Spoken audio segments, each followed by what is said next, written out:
Crazy. You know, a couple of things I've learned since I've been into the league is just NFL players and professional athletes, we don't have a good financial base of what to do with our money. Yeah. And one thing that I've realized is we don't have any cash flow coming in. So financial advisors, we're bombarded as soon as you get in the NFL. Everybody wants a piece of, oh, I know what to do with your money, do this, do that. Gosh. And one of the main things they get you into is the stock market, which is fine. If you're investing a lot in the stock, you can make good money, it's going to do well over time, all of that. Yeah. But the issue that I found so many guys are in is they invest so heavily into the stock market, their career ends and they have no actual cash flow coming in. So they're having to take portions of their profits from stock market and they're draining their investments to live, or they're spending down their principal. Hey, what's going on, Cash Flow Hackers? It's Chris with Life 180, and I am here today with a special guest, Devon Kennard, linebacker with the Arizona Cardinals. Thanks for being here, man. Thanks for having me. Appreciate it. Absolutely.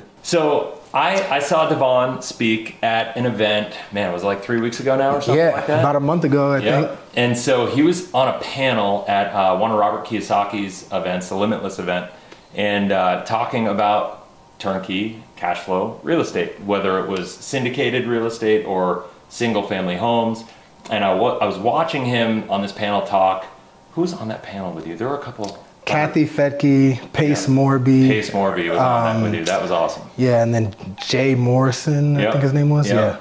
So it was just this really, really awesome conversation. I got done listening to your, kind of just your take on everything. I was like, I need to have this guy on my channel because he's awesome and he really gets it. And I love your passion for wanting to help NFL players and other athletes really understand, just taking their active income and turning it into changing the rest of their life. Right. I mean, we were just talking before and you're like, the biggest challenge that I think a lot of people have is they think that, their income is never going to stop. They start getting it and one day it's going to end. Right. So you like, one thing I always consider and think about, and I came into the NFL thinking was like, you got to begin with the end in mind. Amen. And going into the NFL, I didn't know how long I was going to play. I was a 5th round draft pick, dealt with a lot of injuries throughout my college career. And it was like, all right, I want to make sure I'm in a position to be successful with or without football, but how can I leverage the platform I have as an athlete to where I'm going to be able to be successful, and my best years are going to be after football, not just while I'm playing. So talk to me about like what you're doing, because you've been in the league now for 9 years. Yeah, it's my 9th year. That's amazing. Yeah, I can't believe it. I used to think that was so long. I'm definitely the old head in the on the roster and in the locker room, and that's awesome. Everybody's like, wow, you're 31. I'm playing with like 22-year-olds, some 21-year-olds, and it's like, man, you're like the old guy. You guys are babies, but in football years, I'm definitely kind of on the older side. I'm in my 60s or 70s in football years, but that's crazy. A couple of things I've learned since I've been into the league is just NFL players and professional athletes, we don't have a good financial base of what to do with our money. Yeah. And one thing that I've realized is we don't have any cash flow coming in. So financial advisors, we're bombarded as soon as you get in the NFL. Everybody wants a piece of, oh, I know what to do with your money, do this, do that. Gosh. And one of the main things they get you into is the stock market, which is fine. If you're investing a lot in the stock, you can make good money, it's going to do well over time, all of that. Yeah. But the issue that I found so many guys are in is they invest so heavily into the stock market, their career ends and they have no actual cash flow coming in. So they're having to take portions of their profits from stock market and they're draining their investments to live, or they're spending down their principal. Yeah. Either way, that's not a great sustainable way to live your life. So you see pro athletes going out and having to get jobs that they wouldn't normally take to just make ends meet and provide the life that they want.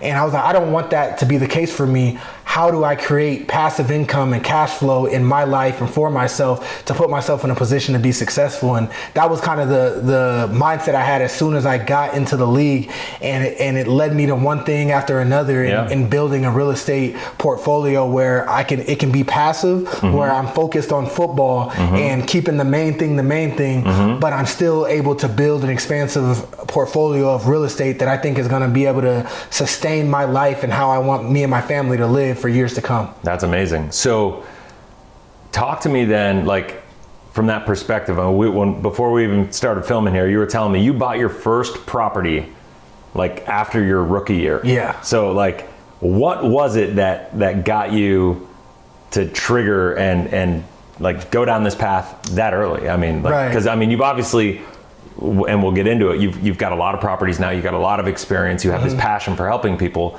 but back then, I mean, you were just kind of in this growth curve, right? Like, so what was it? I think it kind of starts back to high school for me. Coming out of here in Phoenix, Arizona, I was a top 5 recruit in the nation coming out of high school, and I got to college and I started to face a lot of injuries and deal with a lot of coaching changes, and things weren't going great for me. There was one point where it wasn't looking like I was going to have the opportunity to play at the next level, and it came to the realization of where it's like, do I want to be successful, or do I want to be successful as long as I'm playing football?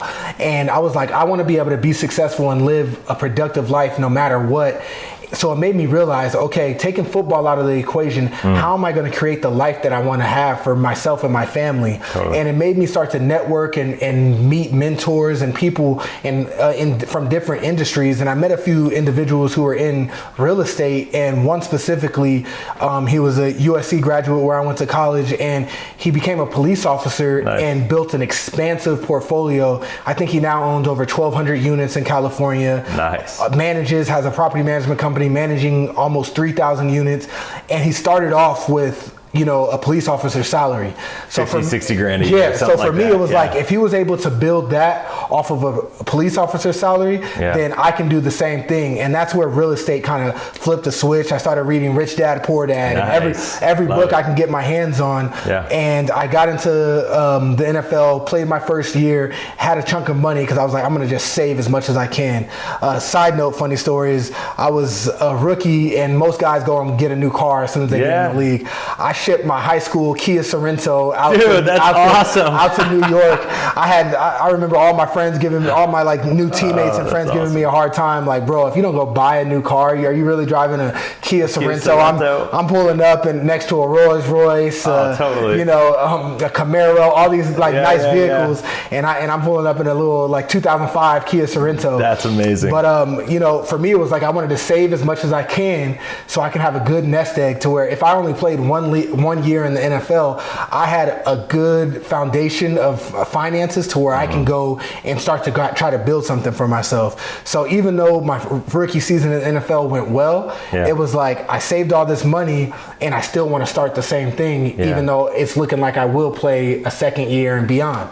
So I bought my first property. I went to a real estate meetup actually here in Arizona that a friend connected me with, and I met a guy who knew a guy in Indianapolis who was flipping homes.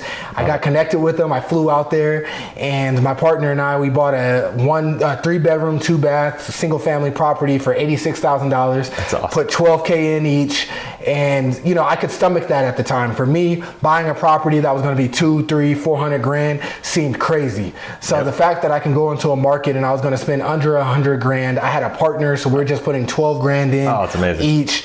It was a good starter place, and that's what I always tell people is, pick a market or a place that makes you feel comfortable, but eventually you got to learn as much as you can, network, but eventually you got to shoot your shot and get going. And I feel like that was the best investment I ever made because it got me rolling. So with that property, did you have a property management company that was running it? Like, how involved were you? Yeah, so I started out with a property management because for me, I'm investing out of state. I didn't want to deal with the day-to-day. I didn't want the AC to go out, the toilet is clogged, and I'm getting calls in the middle of the night, while I'm getting ready to try to sack Tom Brady. I'm getting a call. Like, I wasn't trying to deal with those kind of things. So for me, making sure that I invested in a way that could be passive and other people are managing, and I'm kind of managing the manager, so to speak. That's the perspective I had. So I was essentially buying turnkey properties. My first property and a lot of my properties up to this point have been that way, mostly because my main profession is playing football, and I don't have time to manage and oversee a huge rehab and to do those type of things. So connecting with people who are selling more turnkey assets that are still profitable has been key in me building my portfolio. I love it. So you have single family homes. You're involved in syndications, which are multifamily and different types of syndications, I'm sure. How much of your time do you think you spend a month dealing with your real estate? In the off season, I go pretty hard. So I train most days from about 7 in the morning. Like even this morning, I'm coming straight from a training session. When I leave here, going to another one. Okay. But in between my workouts and then in the afternoons, I'm spending a lot of time on building relationships, finding new markets, and I don't have the time. Like people always say, you gotta underwrite deals and keep looking at deals, and I don't have the time to do that extensively. So I need to network with real estate professionals who are already doing that, give them my criteria, build a relationship to where I'm getting refined properties already. So once it comes to my doorstep, it's passed through a lot of people, and I'm getting properties that are legit contenders that I might really consider it. So that way, instead of getting, hundreds of properties, I'm getting 4 or 5. You got to filter. I'm filtering it down to where I'm not the one that's having to analyze deals all day, every day, because I don't have, even in the off season, I don't have the bandwidth. But this is the time where I'm putting in the work to build those relationships, really fine tuning it. So as the season goes, if one of my relationships has a good deal, they're like, oh, you might really like this one. They're sending it to me. I can analyze pretty quickly. I'm gathering all my financial documents to where I can, if I'm going to put a loan on or try to get a loan, I have that to where it's going to be quick and in place and good relationships there. So I try to put all the groundwork in the off season. So when opportunities come during season, it's plug and play. And if something meets my criteria, if I like it, I can pull the trigger. And same kind of goes with syndications. I have a few different, my financial advisor specializes in finding syndications around the country. And then I've met a few syndicators that I got good relationships with. And so I get deal flow from them. And if they're doing a deal and they really like a deal, then it's something I'll probably gonna consider and like as well. So that's how I get all the syndications that I'm in, through a small network of trusted individuals that I've built relationships with. And I analyze the syndication. I've kind of got a flow of the things I look for, the return I'm expecting, and if it meets the criteria and makes sense, I pull the trigger too. Okay, cool. So most of the time that you spend on real estate is more growth. Yes. Like there's not much time that you have to spend in managing the properties because of the fact that you have these property managers. Exactly. Right? Even your single family homes. Because I know like a lot of syndication deals, a lot of people, it's sold. There's a lot of, in my opinion, there's a lot of misinformation online about that you have to go syndication or you have to go the multifamily, because when you get involved, that's like completely hands off. You just mailbox money, you get the checks, like whatever. And they talk people out of the single. I'm a big believer in single family homes personally. Like that's like we just believe in that more. I like the control of that much more. And my experience says that's still extremely passive. You know what I mean? So I mean, because you got both. So talk to me about your experience between like. I've been able to be just as passive in my single family portfolio as I've been able to in my syndications. That's awesome. It's setting the structure up correctly in a way that works for me. And one of the biggest growth things that I'm going through now is profit and loss statements and analyzing that and getting the finances all together. I'm getting the statements from my property management, so that's kind of handled, but making sure it matches up with my bank statements and filing and getting my personal financial book kind of together and really organized. So I feel like most of my work is spent on the front and the back end now. Like the front end is building the relationships, finding the good deals, finding how you're going to source deals, whether it's single family or syndications or any other sector. And then on the back end, are they doing their job, looking at the numbers, making sure the numbers make sense, making sure it matches up, and analyzing, is it performing how you expected it to, what needs to change, so you can constantly kind of evolve and like, all right, I might need to, there's some properties that I'm looking at, should I turn into a short-term rental temporarily, or should I sell this one off to go buy another property? If you're kind of looking at things on the back end, that's what will give you those kind of answers. But on the front end, I found the most success I've had is sourcing the deals correctly and doing the work up front. And when you find good property management, when you find good realtors, and you kind of refine what you're looking for, it doesn't have to be taxing. Amen. So you spent most of your time not out there grinding and looking for deals and spending your time scouring the internet and doing all that. You've built relationships. And that's where the value is. Absolutely. And honestly, here I have better relationships in other markets. Yeah. So now I'm home in Arizona, and I want to kind of build those relationships. Totally. Yeah, man. I get here it. now, to where it would be nice to kind of have properties in your backyard that you can buy. One thing I'm struggling here at the Valley is you got to get off market stuff. Once it's hitting especially right now. Man. Yeah. Once it hits the MLS, I'm underwriting stuff at 1-2% cash on cash return. It's gross. It's just not cutting there. Some of them are negative. So it's not working. So it's like I got to find people who are going to be able to help find me the gems that are before market, and leveraging cash and maybe looking at and building relationships with potential wholesalers. So you kind of getting to know different markets to figure out what's going to work for me here. Yeah. Because what works here, it doesn't work in another area, vice versa. Oh, totally. Well, and it's like Phoenix, I guess on a national spectrum, Phoenix, the whole metro area here is pretty good. I mean, it's a good market. It's a healthy market. The margins are there. It's one of the top. It's one of the top markets. Yeah. But like for my wife and I, like most of the stuff we do is actually in Atlanta. It's like we live here. My wife is a real estate agent here. It is what it is. She's got a team and everything, and still, I mean, we've done some flips here and whatever. Yeah. But most of the long-term stuff is in Atlanta. Because it made more sense, and I'm guessing you found a good contact, a relationship. Well, yeah. So my guy Mike Wolf, who's he has a whole turnkey system. He goes in and he buys like 50 properties at a time, and it's like, well, it's so funny. People always ask me like, are all your properties in Arizona, or why not? Why do you invest in all these places? I'm like, I've met good contacts, and the numbers make sense. That's what it comes down to. People. So have you ever read what's the name of the book? Who Not How? No, I've never read it. Really, really good book. So it's all about like everybody spends so much time focusing on like, how do I solve this problem?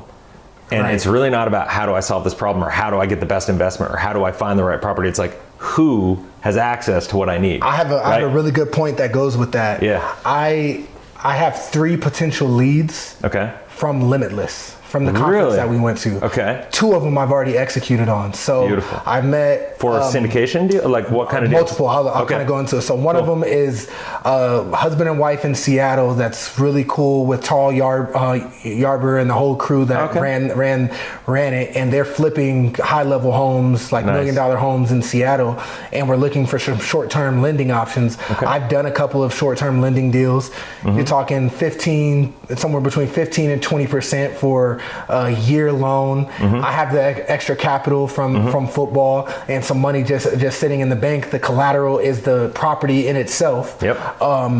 So it was kind of a no-brainer. So I ended up just executing yesterday. He just confirmed that he got a week ago. Ben Lekabici, it was a guy that was on the speaking. He was on the one of the speaking series. He has a syndication, and he just bought 200 units in Arrowhead, a really nice apartment complex. Cool. And I invested in that syndication, put a little money there, and then through Kathy Fecky, who is a mentor, and she's the one that got me connected with Limitless. Nice. I met an individual and got connected with a guy who is kind of running the Tampa market, and he's finding off-market deals. Beautiful. It's a great market out there. The numbers really are making a ton of sense, and there's multiple different revenue streams you could do: long-term, short-term, even mid-term out there. So I'm evaluating, and I might start buying properties out there. So it's the who, not how. I was trying to kind of get out of some of the markets I'm in. I'm in Ohio right now. I'm considering selling some. I've had some issues there with property management. It's led to a headache, and it's like I've been looking for other opportunities and other markets, and the who, not the how. You awesome. Make the right connections, and it leads to more opportunities. Totally. Now, is that single family there? Yes. He's the single family and smaller multifamily. So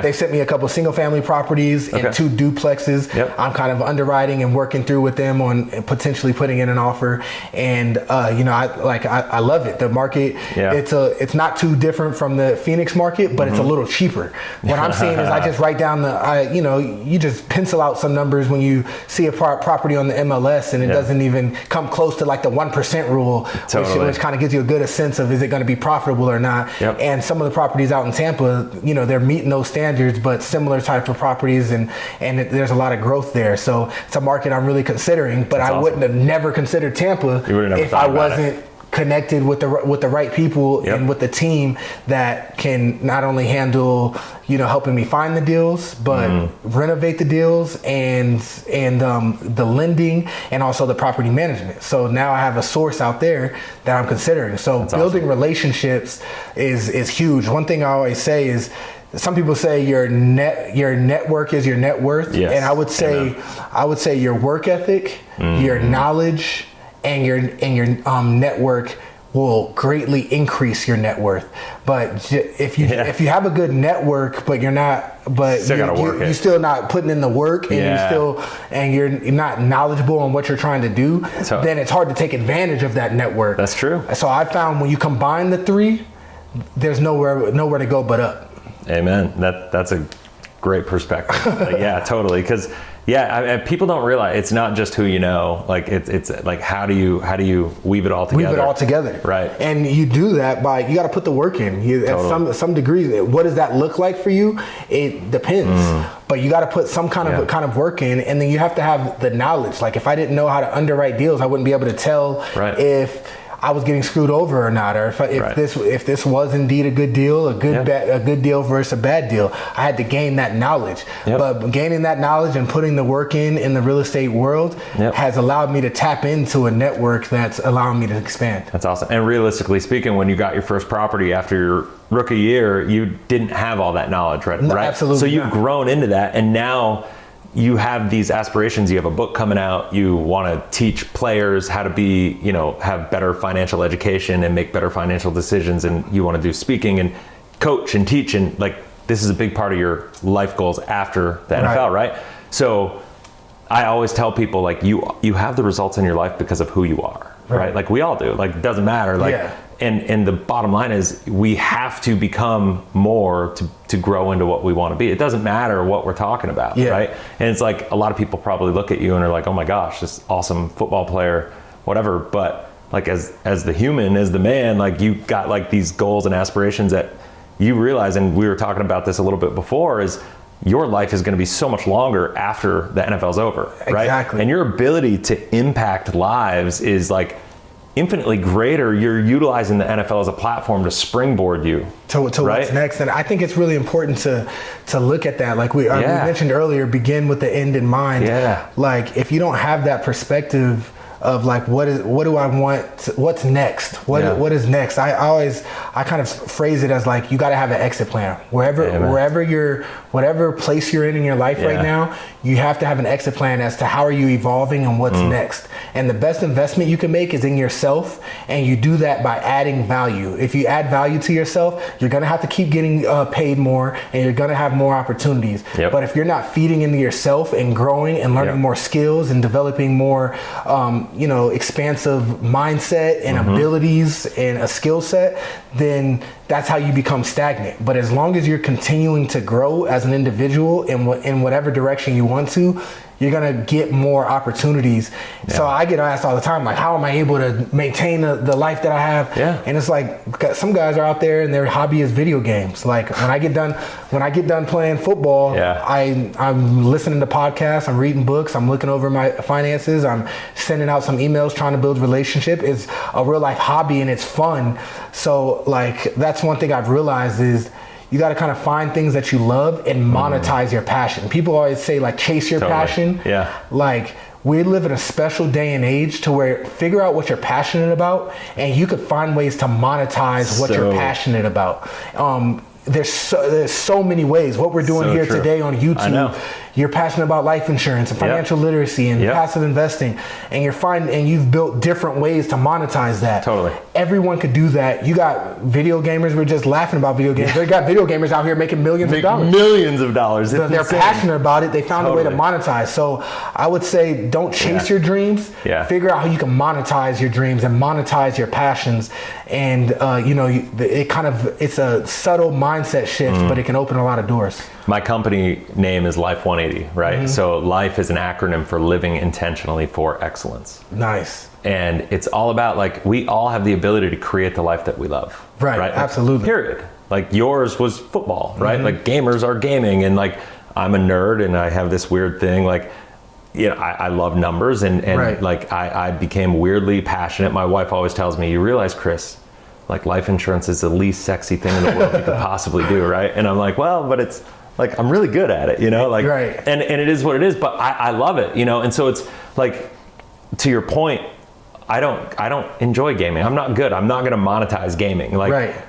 The average American is spending like 20 hours to 26 hours a week watching Netflix and TV and cable and stuff like that. It's like, can you imagine the different like place the world would be, or like how people could like, if there was less of just that. change your life. If like for me, I when I get free time, I'm like, I'm going to come film a video, right. you know, like that's just what I do, you know, like, well, one thing is like, people make the excuse of like, oh, I need to relax, or I need to just have some fun. Just limit it. Discipline equals freedom. Yeah. Like, and people don't realize that. Yeah. The more disciplined you get and structure you make your life, I feel I'm a TV junkie. There's some shows that I really love, but my life is so disciplined that when it's time to watch TV, I'm feet up. Like I'm locked into this episode. What show? Right now, I'm watching the Animal Kingdom. It's on TNT. I really like it for it. It's not a super popular show, but I like it a ton. But I've watched everything. My favorite show, I really like Sons of Anarchy. It's one of my favorites. Breaking Bad was good. But Yellowstone, you get any Yellowstone at all? Yeah.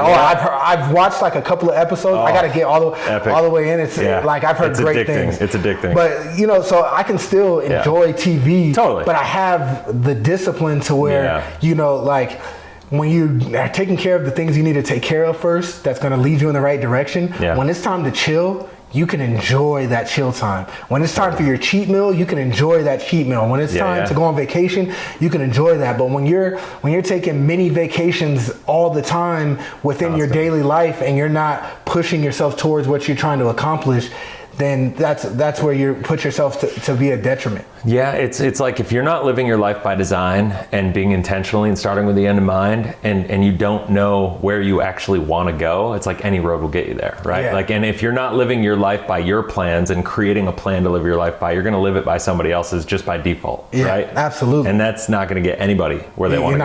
You're not going to get where you want to go, and it frustrates me. And the reason why I take like the financial literacy so serious is there's so many people who don't realize, like, they talk about your physical, mental, emotional, and spiritual well-being without, like, what about your financial well-being? And you can't tell me that your financial well-being, like, people are quick to say money doesn't matter, or I'm not good at that, or I don't really care, it'll take care of itself. You have to like hone into that, just like you do your physical, just like you try to eat a good meal, just like you mentally you want to break, you want to go on vacation, you might meditate or do yoga or work out. You got to tend to your financial life in the same ways, because you can't tell me that putting yourself in a good financial situation isn't going to make your physical, mental, emotional, and spiritual well-being better. They're all connected. And so it drives me crazy when people are like, money doesn't matter, or I'm not in it for the money. Money doesn't make you happy, but it plays a role. Money impacts every element of life. You can't do anything, whatever you want to accomplish in your life, you can't do it without money. Like, there's nothing you can accomplish. Like, even if you want to travel the world and live with a backpack, like, you can't tell me you would rather walk it or catch a bus, or like have the money to catch a bus or get on a train or catch a plane. That would be a better experience to travel the world than trying to walk it because you have no money. So and it's like, I always tell people, like, look at divorces, look at, like, at all stress in life, it all stems back to money. Right? Like, no matter, like, if we get our money right, and if we have a good relationship with money, the rest of our life is going to have a positive impact from that. Absolutely. Like, I think that's the thing that, like, really fires me up, and why I love doing what I do, is, like, it's not like financial freedom means different things to other people. You know what I mean? Like, to everybody. I mean, your idea of, like, what you want your life to look like is different than mine, which is different than the 1,000 people watching this video, right? Like, everybody's got their own context of what they want their life to look like, but are you living your life by design? Are you being intentional about what you're trying to create? And are you leveraging money as a tool in your life to create what you want to create? How you show up in your marriage, how you show up as a father or a mother, how you show up as a business partner, how in whatever you want to do. Like, it all plays a role. Absolutely. You know, one thing I say is people always talk about the American dream, and the new American dream to me is whatever you want to make it. Like it's limitless, but people get so caught up and they don't know what they want to do. Move in the direction that makes sense, and you're gonna find yourself within it. Like there's too many people out there getting stuck doing nothing because they don't know which direction. And like I always say, but you got to shoot your shot. What is something you like? Start moving in that direction, and eventually shoot your shot in that, and then you might be doing something else in a couple of years, but you found that new thing by chasing the original thing. Like staying stagnant is the worst thing you can do, because you're either getting better or you're getting worse. You never stay the same. Yep. No, I love it, man. I think that's great. So talk to me. You have a book coming out. Mm-hmm. What's the book about? A lot about what we're talking about today. It's kind of my financial journey and why I'm like passionate about financial literacy in the way that I am, and the things that I've done to build my financial literacy, and the investments that I've made, and the direction that I'm going. And I thought it was really pivotal because being an African American athlete, currently, like there's so many people telling their stories after the fact. I mentioned it before we got on this, but I feel like I've been called to start telling my story while I'm in the fight. And I don't know everything. I still have a lot to learn about real estate, about investing, about financial literacy, but I have an appetite for it, and I'm learning and I'm growing, and I want to share it along the way. And things that have changed for me even within the last couple of years. I started some of my first properties after that first one in Indiana. I started buying properties cash because I wanted high cash flow. Okay. And I was buying, single family properties. I used no leverage because I was like, I want to get to $15,000 in passive income every month, because that was a number I got in my head. Yeah. And I rolled with that until about 6 months ago. I just refinanced a bunch of those properties that I bought cash and drew all that cash out, and that's and now I'm looking to reinvest to buy more, because I started to understand the value of appreciation and using leverage. So when I was saying, just get the ball rolling, I got into things with a completely different perspective. It was, I'm going to buy cash. I want to get to $15,000 a month. I'm going to be able to live the lavish life that I want to live and pay our mortgage and live off of that, to where it's like, okay, I understand why people use leverage now, or I understand that I can use that same amount of money I bought those 12 properties cash and recycle that money and buy way more, and then the appreciation is going to go up, and my cash flow will go up over time. I didn't understand that 5 years ago, and I wasn't willing to accept that 5 years ago, but I've evolved, and now I'm in a place to where I can understand that, and I'm pursuing that. But I would have never gotten where I'm at today if I didn't start buying those properties. So so everything you're saying right now, like, talk to me. So you were no leverage, now you've done some cash out refis, you're levered up a little bit. What's your perspective on the economy right now? From my experience, I went from no leverage to leverage, but I over levered in a portion of them, to where I have some properties in Ohio that aren't cash flowing like I expected, and a couple of them are alligators. I'm probably actually going to get out of my Ohio properties. So I'm still learning. First it was like, I'm not using leverage. I don't care what anybody says. I just want cash flow. Cash flow is all that matters. To where it's like, I did leverage, and I got kind of sold on the idea of I can get all my cash out, not realizing and getting a full picture, and I didn't underwrite all the way correctly, to where I thought I was going to be cash flowing much more than I actually am. So I'm actually going to sell some of those properties I just refinanced, and I'm looking in other markets. So I'm learning, and people say, are you buying right now? And absolutely. I feel like you can buy in any market. It's just how you're buying. It goes back to who, not how. So build the right relationships to where you can find good deals, and don't rush and just buy anything. But if the numbers make sense, the numbers make sense. I try not to make emotional decisions. So for me, I always wanted at least a 7.5 cash on cash return. I've had to evolve that a little bit because interest rates and things have changed. So it's like, all right, I'm going through the process of figuring out what that cash on cash minimum is, while I'm factoring in, okay, the cash on cash might be a little bit lower, but appreciation can be high.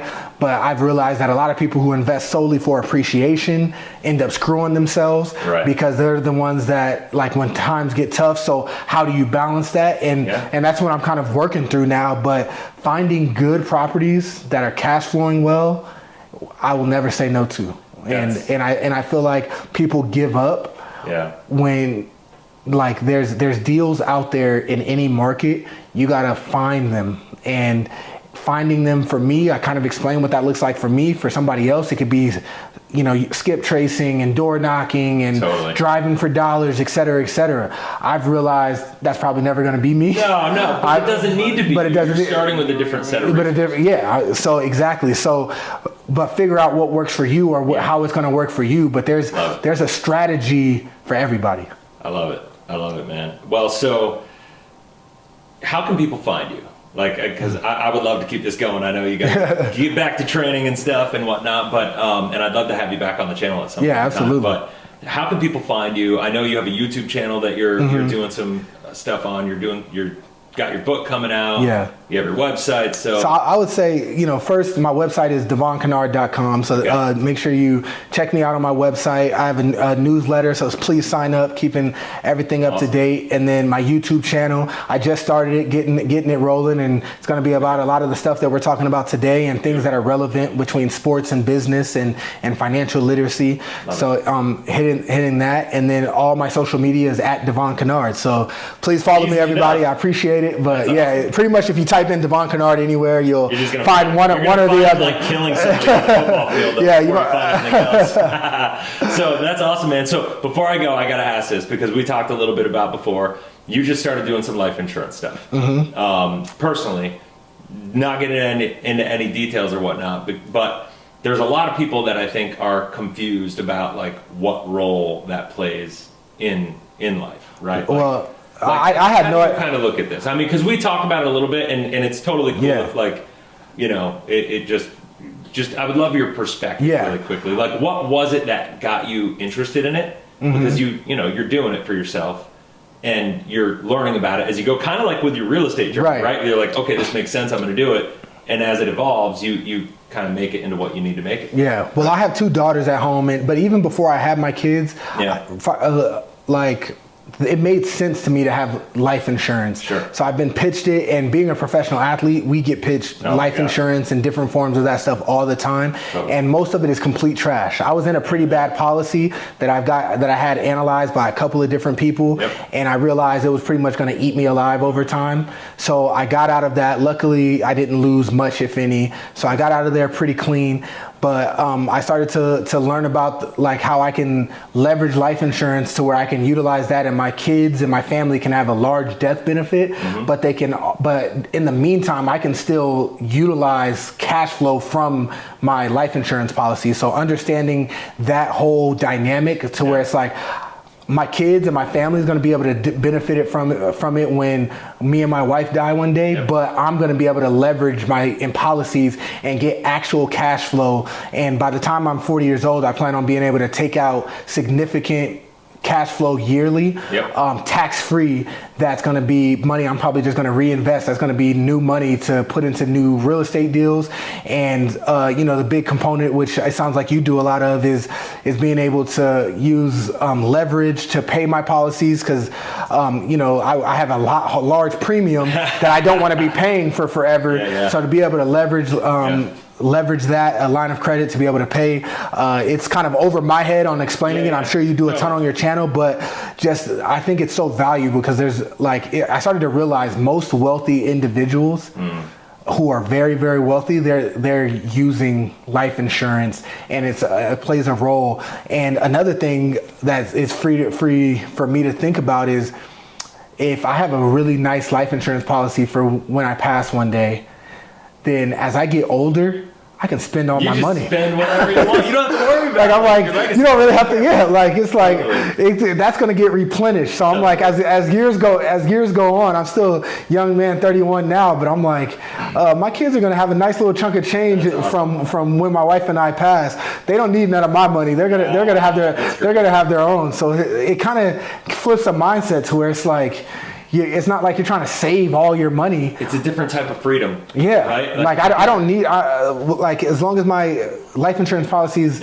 run how I'm expecting them to over time, I'm not going to need to save any of my money, which is like, you know, I probably will anyways. I'm not going to need it all, but it's nice to know if I want to do whatever when I'm in my 50s and we want to go live on the Amalfi Coast for a year on a yacht. Like we might be able to do that because it's not going to affect my kids and the legacy. So I think life insurance is something everybody needs to consider.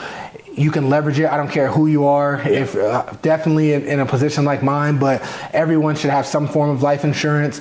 You know, people sell term life and all these different things, and I found, you know, you're kind of wasting your money. It's cheaper, so it's nice. So it's not a bad place starter. But I feel like whole life is like the lane that's been most comfortable for me, and being able to leverage that into actual cash down the line is something I'm really looking forward to. Wait, I'm going to teach you how to use it for your real estate too, man. Yeah, I don't know how to do that, so I guess that's the next level. That's the cash flow hacking stuff, man. Well, see, if I didn't learn that, then I wouldn't be able to have this conversation with you. So now it's like, all right, how can? Well, and you kind of know it because you talk about it, but you just like it's. And I haven't put it all together yet. So it's pretty. I'm super excited to have you on here and get to know you a little bit. But guys, I'm going to put the links to all his sites, all his social media, his website. Everything will be down below in the description.